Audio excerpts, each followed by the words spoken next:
3, 2, 1, jump! Nga pala guys, ang anak na nga pala yung kambing ko. Ang anak nila is 3. Ayan o. Bali ito nga pala yung kanilang mama kambing ba. Ayan guys. Ang gaya yung dalawang anak niya. May itim tsaka puti, just brown, konting brown din. Bali yung isa guys is kulay brown. Bali siya nga pala yung lalaki guys. Ayan o, yung brown na yan. Lalaki yan guys. Bali itong batik-batik na to guys, babae. Pati yung isa guys, babae din. Ayan, okay, napakaswerte ng guys eh. Ang swerte ng maging anak niya. 2 babae, 1 lalaki. Ayan. Bali ang ginagawa ko nga pala sa kanila guys is lagi ko silang pinapastulan. Lagi kong binubusog yung pinakananay nila para mas marami siyang maibigay na gatas. Kaya umaga guys pinapastulan ko siya. Hapon din pinapastulan ko. Kasi kailangan nila ng maraming gatas guys eh.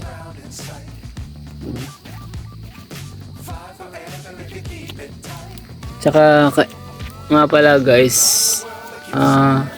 kasi bihira ang nanganak ng 3 guys eh. Pag nanganak ng 3, bali ang tip ko lang sa inyo guys, dapat bantayan nyo sila pag dumidede. Kasi ang dede nila guys is 2 lang eh. Ayun, 2 lang ang dede nila. Kaya dapat pag dumidede sila, babantayan natin. Dapat silang 3 nakakadede guys, kasi pag mayroong hindi nakakadede, maaari siyang mamatay. Kaya dapat guys, dede talaga yung 3. Yung 2 doon. Kasi mag-aagawan sila guys eh. Kung nag-aagawan sila sa pagdede, ang unang magiging problema niyan guys is mangangayayat yung isang anak. Ngayon pag nangayayat, mamatay na siya guys. Kasi hindi nga siya nakakadede eh. Kaya ang tip ko lang sa inyo guys, pag 3 yung anak, talagang babantayan nyo sila sa pagdidede nila.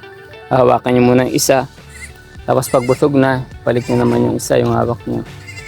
Ganun ang ginagawa ko guys. Kasi pag 3 daw ang anak guys, karamihan namamatay yung isa. Kasi nga ganun nga nangyayari guys eh. Kasi nga hindi nga nakakadede. Bali pangalawang araw na pala nila ngayon guys. Ayan, malalakas na sila oh. Wala kayo nakikitang mahina. Malalakas na sila guys kasi nga alaga ako sila sa dede.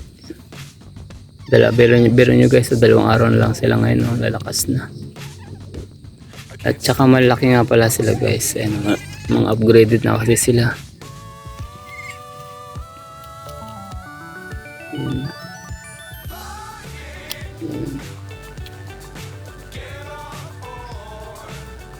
Bali nagulat na nga pala ako guys. Nung minsan na isisilong ko na sila, lalay ko na sila dito sa bahay nila. Pagtingin ko is nanganak na siya. Kaya na-surprise talaga ako guys pagkakita ko. Tapos hindi lang pala 2 yung guys, yung anak kong di 3. Kaya nakakatuwa. Ayun. Naliligaw na itong isa guys. Pag naliligaw nga pala guys, kuhanin nyo muna. Kuhanin nyo at dalhin nyo doon sa nanay. Kasi medyo malabo ang mata nyo guys eh. Ayun na.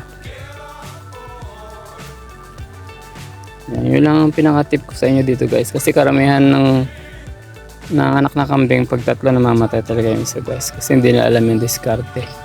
Pero iba naman guys, pinapadede nila yung anak para siguradong mabuhay. Pero mahal kasi yung gatas nila guys eh. Yung nabibili nasa 300 plus guys yung isang kilo yata yun. Kaya medyo magagastusan tayo guys. Kaya ang ginagawa ko na lang, minamanual feeding ko na lang guys. Manual feeding ibig sabihin guys, yung binabantayan ko na lang siya, tapos hinahawakan ko yung isa, tapos unahin ko muna yung 2, tapos pag busog na, palit-palit niya. Bali ang pinapauna ko nga pala guys yung medyo maliit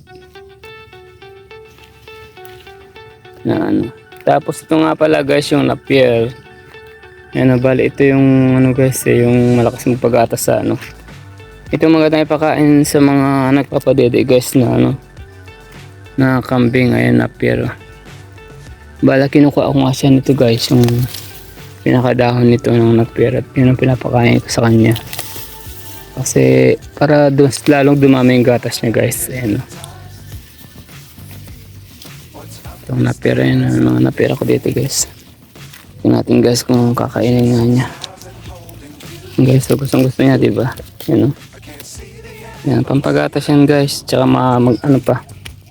Mataas pang protina nito guys. Masustansya pa. Yan o. Dapat may tanim din kayong ano guys na pier. Yan, para lalong dumami yung gatas niya. Kasi kailangan ng mga anak guys yung maraming gatas. Kasi 3 nga sila. Para hindi sila mahirapang lumaki. Yan. Gustong gusto niya guys, diba? Gustong gusto niya ng napier. Yan. Yan.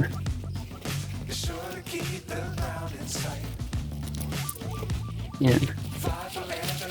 Bari tagulan kasi guys, kaya dumami na yung napir. Dumami yung talbos niya. Guys, oh.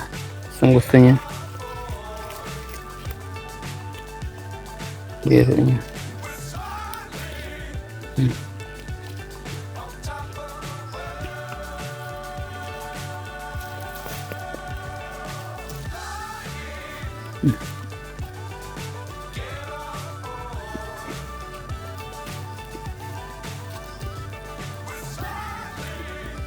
Ayan na guys, gusto niya lang yung halos medyo dulo lang. Ngayon may natira siya guys, ang gagawin ko sa papakain ko na sa baboy. Sa native na baboy, may native tayo dito guys.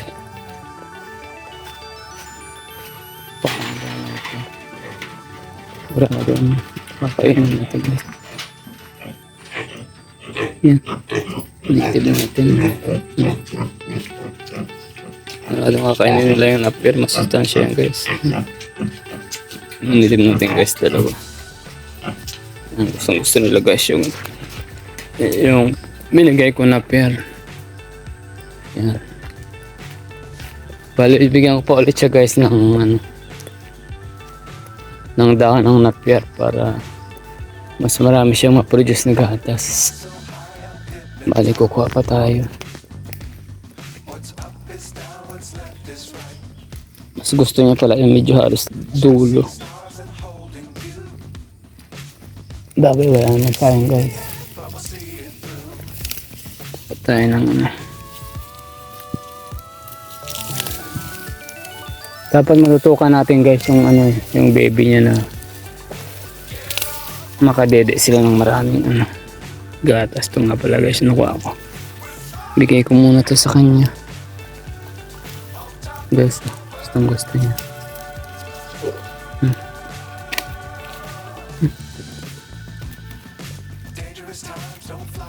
Talagang pinuputol na guys yung pinakamatigas siguro guys. Tingnan nyo naman kung gaano siya kahilig sa napier. Ayan, ang paborito ng pagkain guys yung napier. Ayan. Yung tatlong guys di naghihiwalay, lagi nagsasama-sama. Kain ka pa ng maraming napier, mother good, para marami ka ma-produce na gatas. Bali yung Madre de Agua guys, maganda rin yun. Nagpo-produce din ng maraming gatas guys yung Madre de Agua, kaso wala pa akong masyadong may pakain sa sa mga alaga.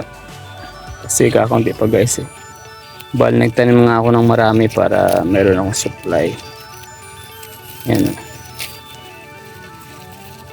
Paborito talaga niya guys.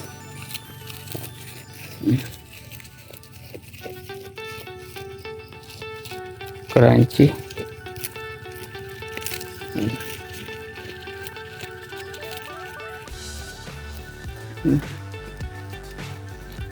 Pag hindi niya naubos to guys, bigay ko na naman to sa native na baboy. Kaya walang sayang. Gusto niya talaga guys. Ayaw niya na yung gusto niya lang talagang kainin guys yung talbos. Ayan na, sawa na yata. Naghanap lang ng talbos guys. Okay, wala naman, sayang to. Ibibigay ko sa ito pala natira guys. Ibibigay ko na naman sa native to.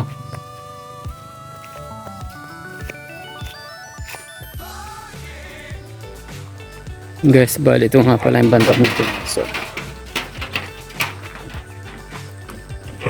guys, so nakain na nila pero may ito pa.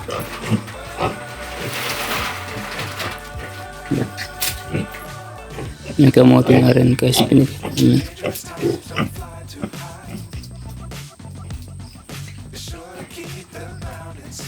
Yan.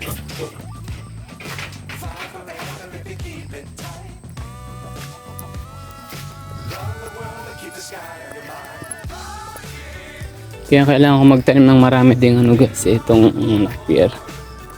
Habang tag-ulan, magtusok-tusok pa ako ng marami. Guys, kuhanin ko na itong matatangkad na to.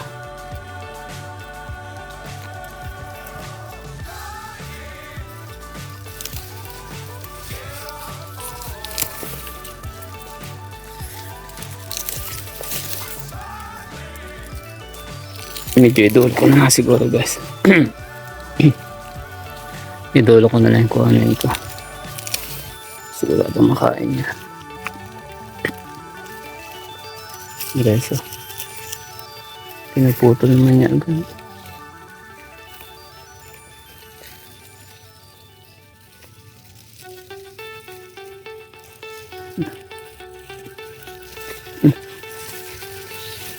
Guys, pinaputol niya agad yung binibigay ko. Ilang piraso lang siguro ang bibigay ko para hindi niya putulin. Para kainin niya lahat. Yan. Guys.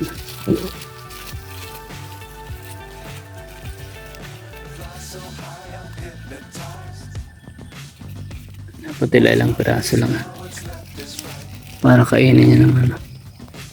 Para marami siyang kainin. Yan. Okay. Yan naman yan. Para marami kang gatas.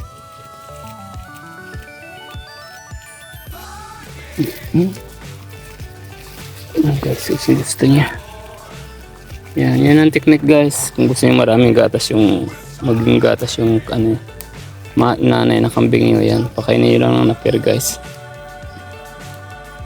Pang paggatas yan eh. Para hindi mahirapan yung mga anak guys. Marami silang madede. Yun lang guys. Salamat sa panonood nyo.